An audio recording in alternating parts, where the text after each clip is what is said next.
뉴스인 6월 12일 방송 시작합니다. 안녕하세요. 저는 시사인 김은지 기자고요. 오늘도 어김없이는 아니고요. 월화수부터 시작이죠. 일열 직관 독자님들이 와 계시는데요. 정말 더운 날씨에 이렇게 찾아와 주셔서 감사하고 저도 설레는 마음으로 오늘 방송하겠다라는 환영의 인사드립니다. 반갑습니다. 점점 더 많은 분들이 와 계십니다. 저희의 작고 소중한 스튜디오가 꽉 차 있는 상황인데요. 자, 첫 번째 코너 들어가 보겠습니다. 쏟아지는 뉴스에 어떻게 반응해야 될지 알려드리는 시간인데요. 오늘도 어김없이 김영하 기자. 안녕하세요. 네, 안녕하세요. 네, 그리고 오늘 특별한 손님 모셨습니다. 저희 원조 뉴스 리액터 수요일을 책임지셨던 조윤욱 보좌관님. 안녕하세요. 네, 안녕하세요. 오랜만에 뵙습니다. 네, 저희가 30만 이벤트로 올 독자님들 모셨는데요. 또 그 사이 35만이 됐습니다. 네, 40만 되면 또 오겠습니다. 아, 감사합니다. 저희 조 보좌관님과는 저희가 창간 멤버 아닙니까? 뉴스인 시작부터 함께 이 자리에 왔는데요. 오늘 더 좀 특별하다라는 생각이 듭니다. 잘 부탁드리고요. 첫 번째 뉴스 키워드 들어가 보겠습니다. 네, 최상병 어머니의 편지.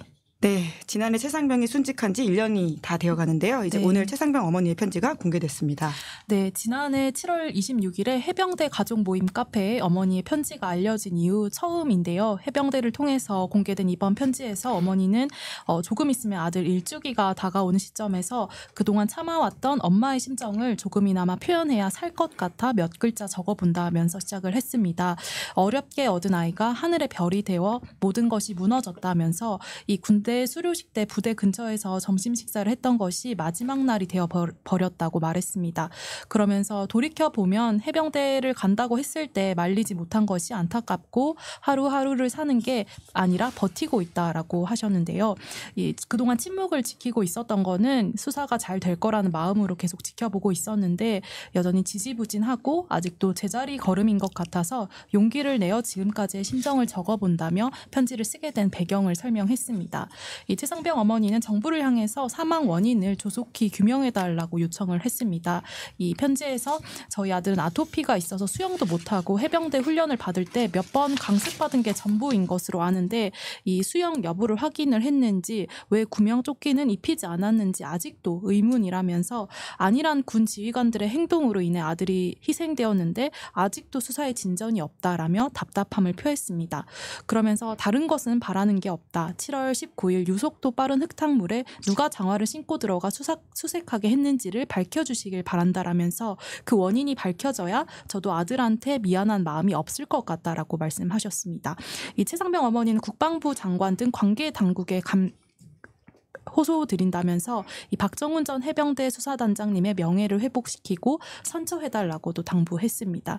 이 세 쪽에 걸쳐서 어머니의 심경과 당부가 이어지는데요. 이 또 장마철이 다가오는데 장병들에게 비극이 반복되지 않기를 바라고 무엇보다 아들 희생에 대한 공방이 마무리되어서 아이만 추모하면서 남은 여생을 보낼 수 있도록 도와달라고 간곡히 부탁했습니다. 이 최상병 어머니의 입장문을 배포한 해병대의 공보정훈 실장은 어머님의 편지를 읽고 늙은 해병의 눈물이 멈추질 않아 힘들었다면서 아들을 허무하게 떠나보낸 어머니의 뜻이 오롯이 전달되도록 관심 부탁드린다는 소회를 기자들에게 전하기도 했습니다. 네, 그 최상병 어머니의 편지가 긴 내용인데요. 저희가 최대한 좀 원문들을 많이 전해드리고 싶어서 김영하 기자가 좀 길게 인용을 했습니다. 조윤욱 보좌관님도 이 편지 보셨을 텐데 우선 좀 어떻게 읽으셨습니까? 최상병 사건이 지난 총선에도 사실 큰 영향을 미쳤듯이 국민 전체, 국가 전체에 큰 충격을 준 사건이잖아요. 네, 이런 최상병 사건뿐만 아니라 이태원 참사도 마찬가지였고 그 전에 세월호도 마찬가지고 이런 사회적 재난 혹은 이제 국민들 전체한테 큰 충격을 줬던 사건들은 사실은 해결해야 될 것들이 여러 가지가 있어요. 단계적으로 있죠. 제일 첫 번째가 진상규명일 거고 두 번째는 책임자 처벌이에요. 그리고 세 번째가 피해자에 대한 배보상이 이루어지고 그리고 마지막 단계가 재발 방지책을 만드는 겁니다. 근데 이것들이 하나도 빠져서는 안 돼요. 그러니까 보통 일이 터지고 나면 국회나 정부에서 하는 거는 재발 방지책을 먼저 만들겠다고 하는데 그래 가지고는 문제가 해결이 안 돼요. 왜 이런 것들을 하냐면은 마지막 목표가 있어요. 우리가 충격을 받은 것만큼 이 네 가지를 하는 이유는 화해와 용서를 하기 위해서입니다. 우리가 지금 큰 국가적인 사건들이 많이 있었는데 아직도 국민들은 서로를 용서하지 못하고 화해하지 못하고 있어요. 그 화해 용서까지 가기 위해서는 이 네 가지가 하나도 빠져서는 안 됩니다. 순서가 바뀌어서도 안 되고 가장 중요한 거는 진상규명이에요. 누구를 먼저 처벌하거나 뭐 보상을 해주고 뭐 최상병 같은 경우에 뭐 진급을 시켜주고 공인묘지 모시고 뭐 이런 문제가 아니라 진상규명을 먼저 하고 그리고 거기에 따른 책임자 처벌과 피해자 배보상. 재발방지책은 그 다음이에요. 왜냐하면 재발방지책 만든다고 사망한 최상병이 살아오는 건 아니잖아요. 그러니까 그래야지 우리가 화해를 할 수가 있어요. 이 사건과 그 사건까지 가기 위해 가지고 이번 편지를 보면서 우리가 화해와 용서까지 가기 얼마나 길이 많이 남았는가 이런 생각이 들더라고요. 네. 네, 어머니의 당부도 결국 그 내용이었던 것 같은데요. 맞아요. 진상조사를 능력하게 해달라. 그러니까 어머니도 용서를 해야 되지 않겠습니까? 아들을 진짜 떠나 보내려면은 그럼 그걸 할 수 있도록 정부나 정치권이 역할을 해야죠. 네, 보좌관님이 오랜 또 국회 경험이 빛나는 말씀이었던 것 같습니다. 두 번째 뉴스 켜 넘어가 볼까요? 네, 법사위에 오른 최상병 특검법. 네, 그래서 민주당이 오늘 법사위 회의를 단독으로 열어서 최상병 특검법 논의했습니다. 네, 민주당이 쟁점 법안 처리에 속도를 내고 있는데요. 정청래 법사위원장이 조금 전 첫 회의를 열고 야당 단독으로 최상병 특검법을 상정했습니다. 이 상임위 일정에 보이콧을 선언한 국민의힘 의원들은 회의에 불참했는데요. 법사위 간사인 김승원 의원은 오늘 CBS 김현정의 뉴스쇼에 나와서 수사 외압이 들어왔다는 집중된 통화 기록이 7월 말에서 8월 초 사이에 있는데 이 대개 1년이 지나면 통화 기록이 말소된다면서 7월 초까지는 이 최상병 특검법이 통과가 돼야지 이 거부권을 예상해서 타임라인이 맞는 것 같다라면서 이 본회의 처리에 속도를 낼 방침을 밝혔습니다. 이 외에도 지금 민주당은 각종 특검과 또 국정조사, 청문회를 밀어붙일 태세를 갖추고 있는데요. 국민의힘은 사흘 연속 의원총회를 열면서 민주당이 의회 독주 또 의회적 쿠데타를 벌이고 있다면서 강하게 비판했습니다. 추경호 원내대표는 의원총회 직후 헌정사의 오명으로 남을 민주당의 광란의 질주라면서 민주당 일방 독주로 엉터리 법안이 본회의를 통과하면 국민의힘은 책임감을 갖고 제2요구권을 행사를 강하게 요구할 수밖에 없다 이렇게 말했습니다. 이 사실상 대통령의 거부권이 민주당의 의회 독재에 대한 방어권이라는 이야기인데 일각에서는 집권 여당으로서의 어떤 뚜렷한 대응책 없이 속수무책인 게 아니냐 이런 비판도 나옵니다. 한편 어제 대통령실 고위 관계자 발언이 여러 언론을 통해 보도되기도 했는데요. 이 관계자는 민주당이 힘자랑 일변도의 국회 운영을 이렇게 계속 고집을 한다면은 대통령 제2요구권 행사 명분이 더욱 견고해질 것이다 이렇게 말했습니다. 네, 22대 국회가 출범을 했는데요. 또 21대 국회를 겪어봤던 이제 조현욱 보좌관님의 입장에서는 더욱더 눈에 띄는 게 있을 것 같습니다. 우선은 좀 원구성 전략 어떻게 좀 평가하십니까? 21대 국회랑 지금 초반 상황은 좀 비슷하기는 해요. 그러니까 반쪽 원구성을 했잖아요. 21대 때도 마찬가지고. 그러니까 지금 반쪽 원구성이라는 건 상임위뿐만이 아니라 국회는 이제 의장이 있고 부의장이 2명이 있는데 현재 부의장이 1명인 상태입니다. 국민의힘에서 네. 이제 안내조 후보를. 그러니까 뭐 상임위원회가 중요한 게 아니라 원구성이라고 하면 첫 번째는 의장과 부의장을 선출하는 게 중요해요. 근데 부의장이 없는 상태고 그것도 21대 때도 오래 갔어요. 부의장 공석 사태가 오래 갔는데 문제는 21대 때는 노력을 했다는 거예요. 노력이 아니라 노력을. 그러니까 강성 전략을 내세우는 이유는 협상을 하기 위한 거잖아요. 10개를 받아내기 위해서 20개를 요구하는 거고 30개를 받아내기 위해서 100개를 요구하는 건데 지금은 각 당이 몇 개를 얻어내겠다. 그러니까 이거면 상임위 이런 거 아닙니다. 그러니까 전략적인 측면에서 몇 개를 얻어내겠다는지는 전략이 있는지를 모르겠어요. 사실 그게 잘 보이지 않아요. 오히려 보면은 지금 이제 여의도하고 용산하고 이중 권력이 형성된 것처럼 보이잖아요. 이제 이쪽은 뭐 속된 요즘에 뭐 하는 말로 뭐 여의도 대통령이 따로 있다 뭐 이런 식으로까지 얘기 나오는 거는 이런 이중 권력 형성되면 사실 국민들한테는 사실 불행이죠. 각당이 싸우는 건 좋은데 그건 아닌 것 같고 입법 과정도 마찬가지입니다. 입법 과정에서 거부권이라는 게 제2요구권이 지금 입법 과정의 일상적인 과정으로 들어와 버렸어요. 지난번에도 한번 말씀드렸다시피 제2요구권은 특별한 견제 수단입니다. 이건 일상적으로 쓰이면 안 되는 거예요. 그러니까 행정부가 의회를 견제하고 의회가 행정부를 견제하는 이런 수단들은 특별한 시기에 아주 아껴서 써야 되는 중요한 칼이 돼야 될 겁니다. 네, 근데 대통령실에서는 앞으로 더욱더 이제 명분이 견고해졌다 이렇게 하거든요. 그 역대급으로 계속 기록이 갱신될 가능성이 있다고 보시는 네, 거죠? 저는 그렇게 보고 있어요. 이미 경신했고 예. 이제 뭐 가장 많이 거부권을 행사한 대통령으로 기록되지 않을까. 예, 그렇게 생각합니다. 네, 세 번째 뉴스 키워드 넘어가 보죠. 네, 국방부 조사본부 임성근 조사하길. 네, 국방부 조사본부가 최상병 순직 사건 재조사 결과를 경찰에 보냈을 때 임성근 전 사단장에게 이제 직권남용 혐의 정황을 검토했다 이런 사실이 보도됐습니다. 네, 중앙일보 보도인데요. 당초 국방부 조사본부가 해병대 수사단의 조사 결과를 뒤집고 임성근 전 사단장을 혐의자에서 제외했다라는 사실이 알려지면서 논란이 컸었는데요. 원래 1차 보고서에서는 그 임 전 사단장을 과실치사 혐의자로 명시를 했다가 일주일 뒤에 나온 최종 보고서에는 이 대대장 2명에게만 과실치사 혐의가 적용되어 있었습니다. 그런데 이 국방부 재조사 결과에서도 임성근 전 사단장에 대해서 직권남용죄를 적용할 필요성을 검토했다. 이런 사실이 이 보도를 통해서 새롭게 드러난 건데요. 이 당시 해병대 실종자 수색은 육군에 넘어가 있는 상황이었는데 임 전 사단장이 현장 지도를 하면서 이 구체적인 수색 방법을 지시했던 것이 최상병 사망으로 이어졌을 가능성을 알리기 위한 조치로 풀이된다라는 것인데요. 이 보도에 따르면요. 이 공수처가 국방부 조사본부 관계자들에 대한 조사를 했었는데 이 윗선의 개입으로 사단장을 과실치사 혐의자로 명시하지는 못하지만 어떤 형태로든 경찰이 사단장을 수사해 주길 바라는 마음으로 직권남용 혐의점을 이첩 서류에 자세히 담았다. 이 취지의 진술을 확보했다라고 합니다. 뿐만 아니라 이제 여러 조사를 통해서 윗선의 직간접적인 개입에 시달렸다. 이런 다수의 진술이 나오고 있는 상황인 건데요. 한편 지난 10일 임성근 사단장이 부하들을 선처해 달라는 탄원서를 경찰에 제출하기도 했습니다.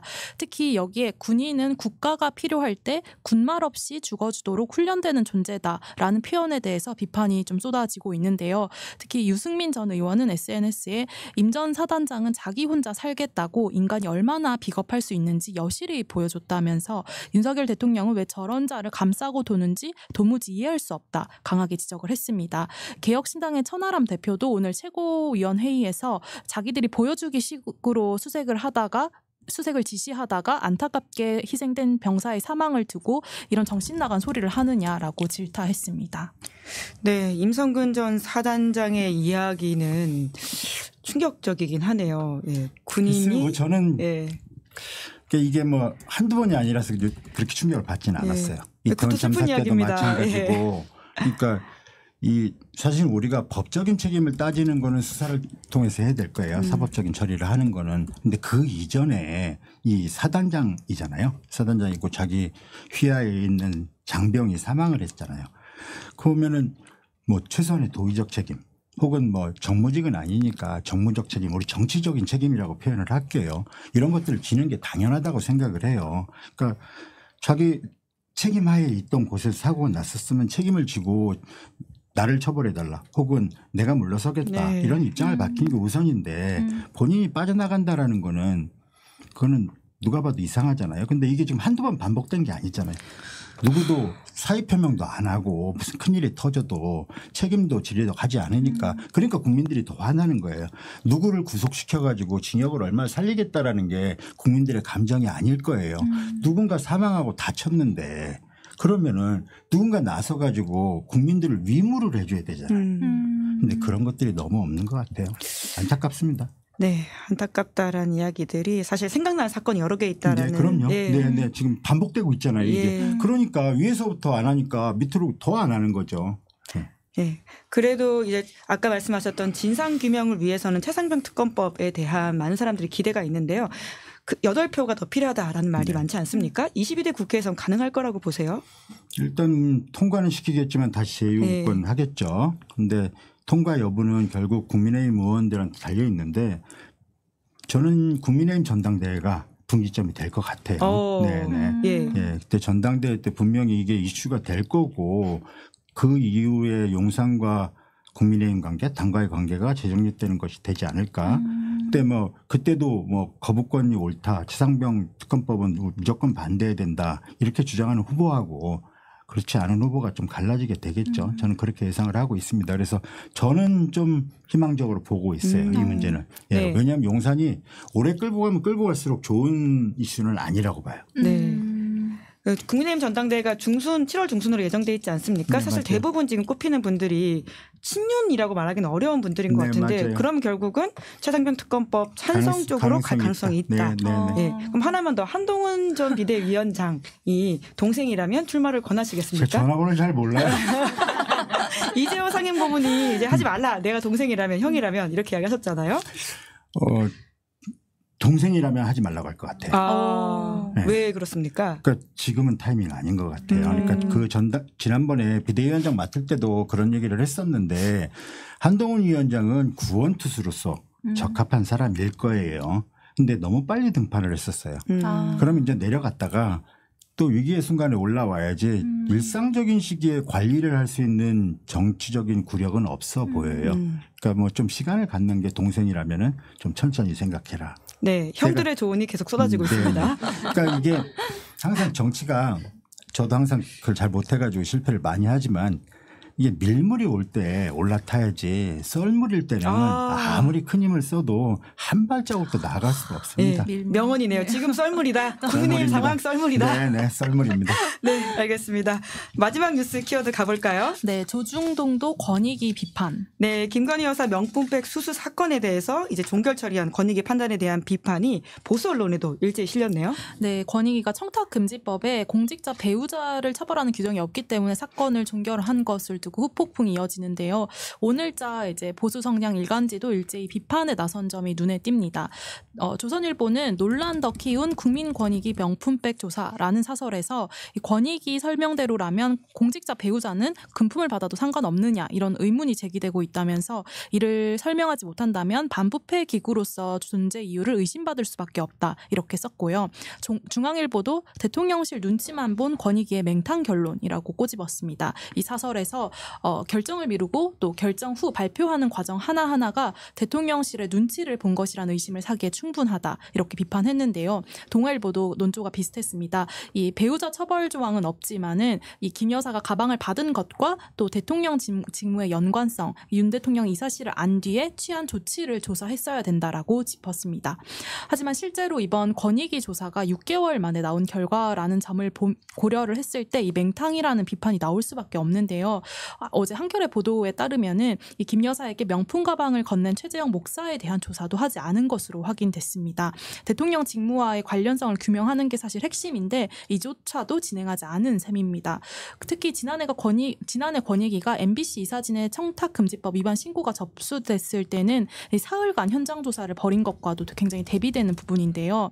그런 가운데 이 권익위가 오늘 비판에 대해서 대통령 직무 관련성이 없다라는 입장을 다시 한번 밝혔습니다. 정승윤 권익위 부위원장은 기자들과 만나서 이 직무 관련성이 있다고 해도 대통령 기록물법에 따라서 외국인이 준 선물은 신고 대상이 아니다라면서 대통령은 이러나 저러나 신고 의무가 없는 사건이라고 밝혔습니다. 예, 최재형 목사가 이제 미국 시민권자라는 이야기를 두고 외국인이 준 선물이라고 하는 것 같은데요. 네, 이제 권익위 판단 어떻게 보셨습니까? 고민을 많이 한 것 같죠, 권익위가 6개월 동안. 권익위에 사건 자체는 굉장히 간단해요. 사건 자체는 누구나 다 아는 사건이니까 너무 간단한 사건인데 그럼 뭐 굉장히 고민을 많이 한 것 같고 권익위라는 기관 자체가 사법기관이 아니에요.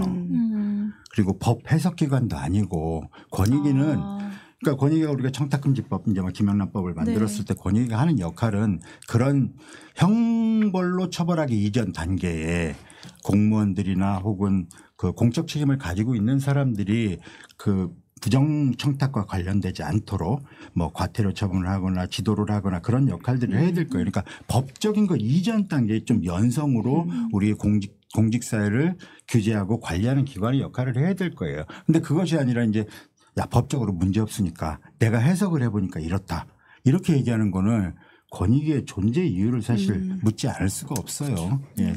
그게 걱정이고 그러니까 지금 수사가 어떻게 될 거냐. 이거는 뭐 이렇게 되면은 수사도 마찬가지. 그럼 권익위에서 이렇게 했으니까 뭐 수사기관들도 검찰도 이제 좀 빠져나갈 구멍이 생기지 않겠어요. 아, 결국 이것이 검찰 수사까지 영향을 미칠 수 있다. 네, 당연히 미칠 거고. 예.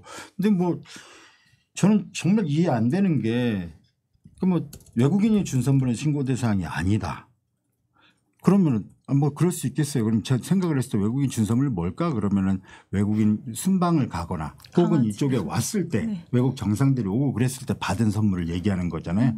보통 공개된 행사에서 받는 이번에 선물일 텐데. 강아지 선물이 네, 그런 맞습니다. 것들이죠. 왜냐하면 네. 우리가 그건 대통령 기록물로 해가지고 전부 다 이제 이관을 시켜요. 근데 이건 공개된 행사가 아니었잖아요. 그러면은 대통령 영부인이 사적으로 외국인을 막 만나가지고 받은 선물은 그러면은 해당이 안 된다라는 건데 상식적이지 않죠 이런 거는. 네.